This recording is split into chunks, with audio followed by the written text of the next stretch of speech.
السلام علیکم ناظرین، سعید بلوچ ایک نئی ویڈیو کے ساتھ آپ کی خدمت میں حاضر ہے۔ ناظرین، آج سپریم جوڈیشل کونسل کی جانب سے سپریم کورٹ کے سابق جج جسٹس ریٹائرڈ مظاہر نقوی کو برطرف کرنے کی رائے دے دی ہے۔ جوڈیشل کونسل کی جانب سے گزشتہ سال جسٹس مظاہر نقوی کے خلاف کارروائی کا آغاز کیا گیا تھا، اور یہ کارروائی تقریباً ایک سال کے لگ بھگ کچھ 10 مہینے کے قریب یہ کارروائی چلتی رہی۔ اور جب چیف جسٹس قاضی فائز عیسیٰ چیف جسٹس پاکستان بنے، اور چیف جسٹس پاکستان ہی سپریم جوڈیشل کونسل کا چیئرمین بھی ہوتا ہے، تو چیف جسٹس قاضی فائز عیسیٰ کے آتے ہی مظاہر نقوی صاحب کے خلاف جو انتقامی کارروائی تھی وہ تیز کر دی گئی۔ جسٹس مظاہر نقوی صاحب کا جو واحد ان کا قصور، ان کا جرم بنتا ہے، وہ یہ ہے کہ انہوں نے آئین پر عمل درآمد کرانے کی کوشش کی۔ یہاں سب سے اہم بات یہ ہے کہ سپریم کورٹ کے دو جج صاحبان جنہوں نے آئین اور قانون پر عمل درآمد کرانے کے حوالے سے سابق چیف جسٹس عمر عطا بندیال کو نوٹ لکھا تھا، ان دونوں ججز کو استعفیٰ دینا پڑا۔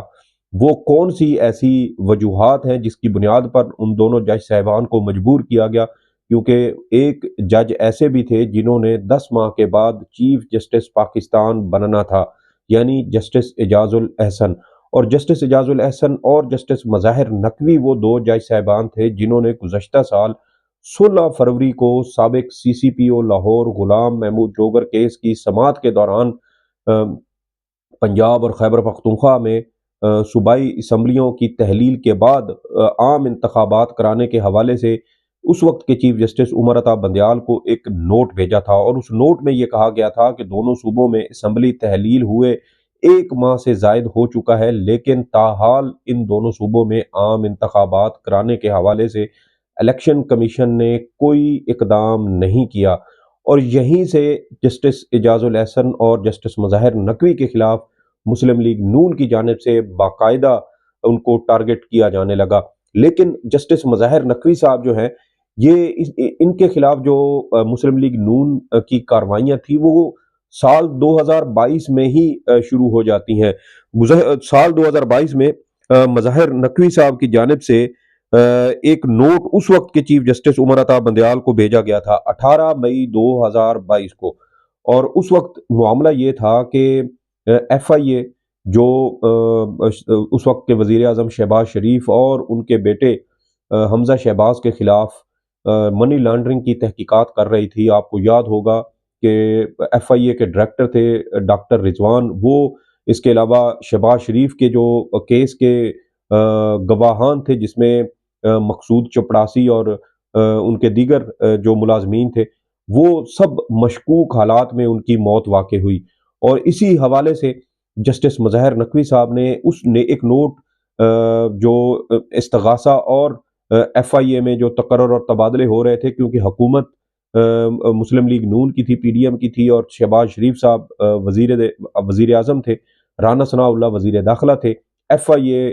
وفاقی حکومت یعنی وزارت داخلہ کے ماتحت آتی تھی، اور اس وقت ایسے لوگوں کو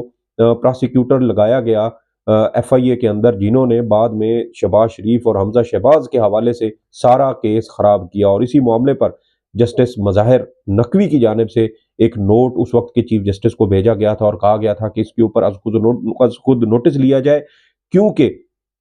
یہ جو ایف آئی اے کے اندر تقرر اور تبادلے ہو رہے ہیں یہ در حقیقت استغاثہ پر اثر انداز ہونے کی کوشش کی جا رہی ہے۔ اس معاملے سے مسلم لیگ نون نے جسٹس مظاہر نقوی کو انتقام کا نشانہ بنانے کا آغاز کیا۔ پھر تھوڑا سا ٹائم گزرا تو نومبر دسمبر 2022 میں جب ارشد شریف کے قتل کے حوالے سے سپریم کورٹ میں از خود نوٹس کیس کی سماعت ہو رہی تھی، تو جسٹس مظاہر نقوی کی جانب سے یہ نکات اٹھائے گئے تھے کہ جو ارشد شریف کو بیرون ملک کیوں جانا پڑا، ارشد شریف کے خلاف ملک کے اندر جو مختلف مقدمات قائم کیے گئے، بغاوت کے مقدمات قائم کیے گئے، وہ مقدمات کس کے حکم پر جو ہے وہ کروائے گئے۔ اور اسی حوالے سے انہوں نے کہا تھا کہ اگر تحقیقاتی کمیٹی جو اسپیشل جے آئی ٹی اس وقت حکومت کی جانب سے بنائی گئی تھی، اگر یہ اسپیشل جے آئی ٹی وزارت داخلہ کی بنائی گئی فیکٹ فائنڈنگ کمیٹی کی رپورٹ کو دیکھ لے تو اس سے صاف پتہ چل جائے گا کہ ارشد شریف کو کس سے اپنی جان کا خطرہ تھا اور کس نے اس کے خلاف مقدمات درج کروائے۔ اس کے بعد پھر 16 فروری 2023 کو جو ہے وہ پنجاب اور خیبر پختونخوا میں عام انتخابات والا معاملہ ایک ایسا تنازع بنا جس نے جسٹس مظاہر نقوی اور جسٹس اعجاز الاحسن کی جو ہے وہ استعفوں پہ آ کر بھی وہ نہیں رکا، اور پھر بھی جو ہے وہ جسٹس مظاہر نقوی کے خلاف جوڈیشل کونسل کی جانب سے یہ انتقامی کاروائیاں کی گئیں۔ لیکن ان انتقامی کاروائیوں کے جواب میں آج جسٹس مظاہر نقوی صاحب کی جانب سے بڑا منہ توڑ قسم کا جواب دیا گیا ہے، اس کی بھی تفصیلات آپ کے ساتھ شیئر کریں گے۔ لیکن یہاں یہ بتانا بھی ضروری ہے کہ جو جوڈیشل کونسل میں جسٹس مظاہر نقوی صاحب کے خلاف جو کارروائی چلائی گئی وہ یک طرفہ تھی، بددیانتی اور بدنیتی پر مبنی تھی، اور جسٹس مظاہر نقوی صاحب کے بار بار اعتراضات اور ان کے تحفظات کے باوجود جوڈیشل کونسل کی جانب سے یہ بدنیتی اور بددیانتی پر مبنی کارروائی جاری رکھی گئی۔ گزشتہ سال 23 فروری 2023 کو موجودہ جو سپریم جوڈیشل کونسل کے ممبر ہیں جسٹس منصور علی شاہ، ان کی جانب سے پنجاب خیبر پختونخوا میں عام انتخابات کیس کے سماعت کے حوالے سے ایک نوٹ لکھا گیا تھا، اور اس نوٹ میں بھی جسٹس مظاہر نقوی کے حوالے سے اپنی رائے کا اظہار کیا گیا تھا، کیونکہ اس وقت مظاہر نقوی صاحب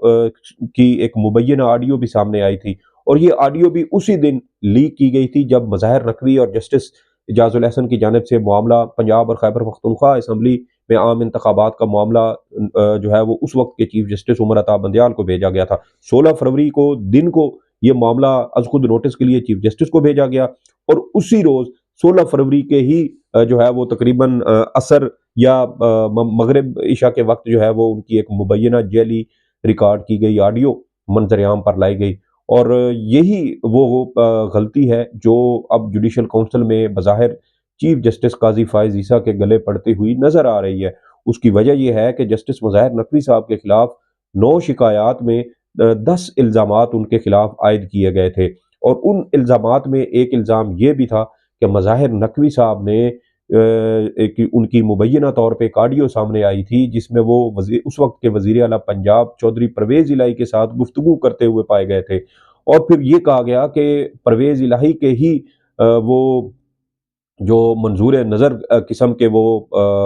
CCPO تھے غلام محمود ڈوگر، ان کے تبادلے کا کیس بھی مظاہر نقوی صاحب نے سنا، اور یہ در حقیقت ایک قابل رسائی جج تھے اور ان تک ایکسس کی جا سکتی تھی، اور مرضی کے کیس ان کے بینچ کے سامنے فکس کروائے جا سکتے تھے۔ لیکن اہم سوال یہ پیدا ہوتا ہے کہ مظاہر نقوی صاحب تو چیف جسٹس نہیں تھے، اور جس وقت یہ معاملہ سامنے آیا تھا اس وقت بینچز کی تشکیل کا معاملہ چیف جسٹس عمر عطا بندیال کے پاس تھا، registrar supreme court chief justice کی مرضی سے منظوری سے بینچز تشکیل دیتا تھا، تو پھر مظاہر نقوی صاحب کیسے کوئی مقدمہ اپنے سامنے لگوا سکتے تھے، کیونکہ مقدمات بھی چیف جسٹس کی منظوری سے لگتے تھے اور بینچز بھی ان کی منظوری سے بنتے تھے۔ تو اس لیے جو الزام مظاہر نقوی صاحب کے اوپر لگایا گیا پھر اس کے اندر اس وقت کے چیف جسٹس صاحب کو بھی شامل کیا جانا چاہیے تھا، لیکن ان کو نہیں کیا گیا۔ تو اس طرح یہ صرف بددیانتی اور بدنیتی پر مبنی یہ الزامات تھے، اور مبینہ آڈیو والا جو معاملہ ہے وہ درخواست پاکستان بار کونسل نے دائر کی، شکایت دائر کی، پھر پاکستان بار کونسل نے بھی جو ہے وہ پہلے غالباً فروری کے مہینے میں ہی اس وقت کے وزیر اعظم شہباز شریف کے ساتھ ایک ملاقات کی، اور اس ملاقات کے چند گھنٹوں کے بعد پاکستان بار کونسل نے ایک قرارداد منظور کی جس میں جسٹس مظاہر نقوی صاحب کے خلاف جو ایک مبینہ آڈیو جاری ہوئی تھی اس کی تحقیقات کا مطالبہ کیا، اور جج کے خلاف کارروائی کا آغاز کرنے کا بھی مطالبہ کیا گیا، اور پھر 10 مارچ 2023 کو پاکستان بار کونسل نے جسٹس مظاہر نقوی صاحب کے خلاف اس آڈیو کی بنیاد پر ایک جو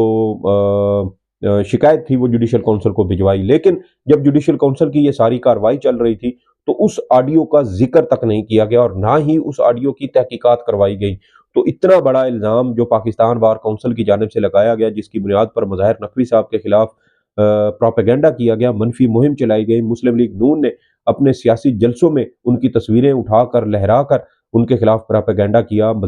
جسٹس اعجاز الاحسن کے خلاف پروپیگنڈا کیا گیا، اور یہی وہ 2 جج تھے جنہوں نے پنجاب اور خیبر پختونخوا میں عام انتخابات پر کے انعقاد کے حوالے سے چیف جسٹس کو نوٹ لکھا، اور انہوں نے یہ کہا کہ آئین پر عمل درآمد ہونا چاہیے، دونوں صوبوں میں 90 روز کے اندر انتخابات ہونے چاہیے، اور یہاں سے مسلم لیگ نون نے اور اسٹیبلشمنٹ نے ان کے خلاف انتقامی کارروائی کا آغاز کیا، اور ان کے خلاف جب یہ ساری انتقامی مہم چل رہی تھی، منفی پروپیگنڈا چل رہا تھا، تو اس کے اوپر کسی کی جانب سے نوٹس نہ لیا گیا، اور ان کو بھرپور طریقے سے جو ہے ان کے خلاف یہ پروپیگنڈا کیا گیا۔ اب معاملہ یہ ہے کہ جوڈیشل کونسل نے ان کے خلاف یہ کارروائی جو آڈیو کی تحقیقات کیوں نہیں کروائیں، اس کی وجہ یہ تھی کہ اگر یہ آڈیو کی تحقیقات کروائی جاتی تو پھر یہ مبینہ آڈیو جو ہے یہ ایک تو غیر آئینی اور غیر قانونی طریقے سے ریکارڈ کی گئی، اور پھر اس میں وہ لوگ سارے سامنے آ جاتے جو اس مبینہ طور پہ اس آڈیو کی ریکارڈنگ میں اور اس کو لیک کرنے میں ملوث تھے، اور اس طرح اس آڈیو کو کا جو معاملہ تھا جوڈیشل کونسل کے سامنے اس پر تحقیقات نہ کروا کر اور اس کا ذکر تک نہ کر کے در حقیقت ان لوگوں کو تحفظ دینے کی کوشش کی گئی ہے جو اس آڈیو کو ریکارڈ کرنے اور پھر اس کو سوشل میڈیا پر وائرل کرنے میں ملوث تھے، جس میں کچھ صحافی حضرات بھی شامل تھے۔ تو یہ اب دیکھنا ہے کہ مظاہر نقوی صاحب کی جانب سے اب اس رائے کے اوپر جو ان کو برطرف کرنے کے حوالے سے دی گئی ہے اور کہا گیا ہے کہ وہ مس کنڈکٹ کے مرتکب ہوئے ہیں، اب اس پر انہوں نے بڑا دھواں دھار قسم کا اور منہ توڑ قسم کا جواب دیا ہے۔ وہ تفصیلات میں آپ کے ساتھ شیئر کرتا ہوں۔ جسٹس ریٹائرڈ مظاہر نقوی صاحب نے کونسل کی رائے کو چیلنج کرنے کا اعلان کیا اور کہا ہے کہ یہ یک طرفہ کارروائی ہے جس کا حصہ بننے سے میں نے انکار کر دیا تھا۔ قانون جج کے استعفیٰ دینے کے بعد انکوائری جاری رکھنے کی اجازت نہیں دیتا۔ صدر نے استعفیٰ تسلیم کر لیا ہے جسے سرکاری گزٹ میں بھی شائع کر دیا گیا۔ جوڈیشل کونسل استعفیٰ کو عہدے سے برطرف کرنے میں کیسے تبدیل کر سکتی ہے؟ اس کے علاوہ انہوں نے مزید کہا کہ شکایات درج کرانے سے پہلے ہی کئی کونسل ممبران میرے خلاف قبل از وقت رائے دے چکے تھے اور کارروائی کا مطالبہ کیا تھا، جس میں کونسل کے چیئرمین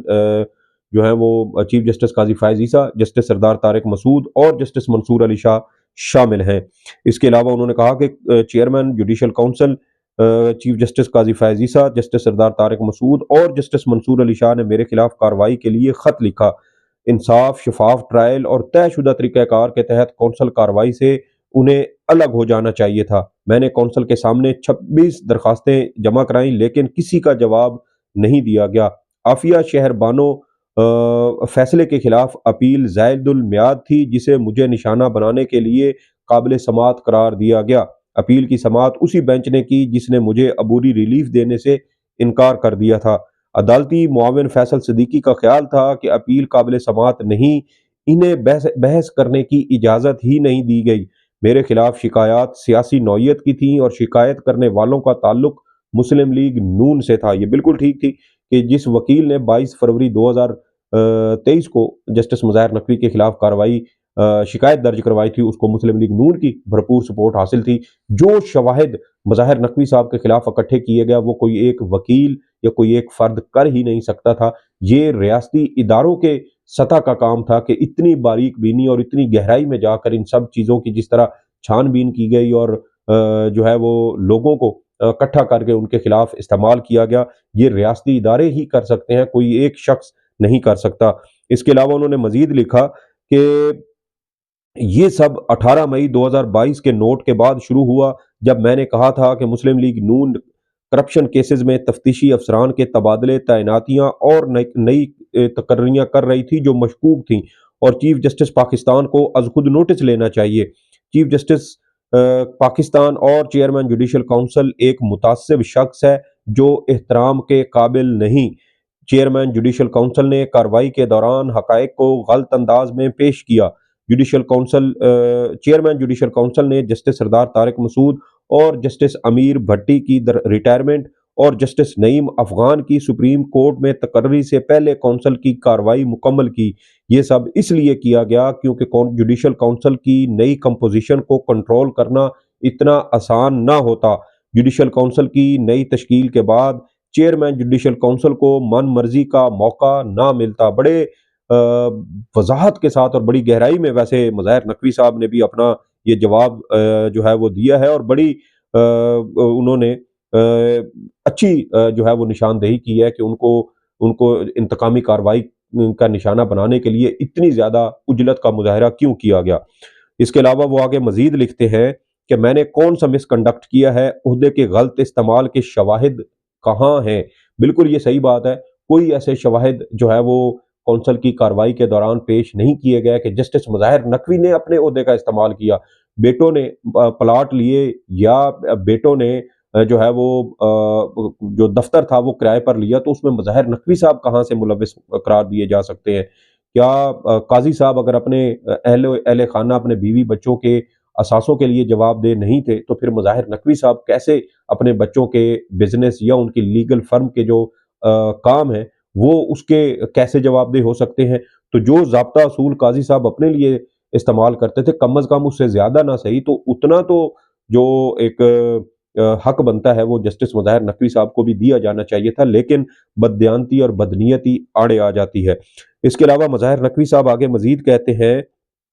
کہ یہ ریکارڈ کی بات ہے کہ تمام گواہان نے میرے حق میں گواہی دی۔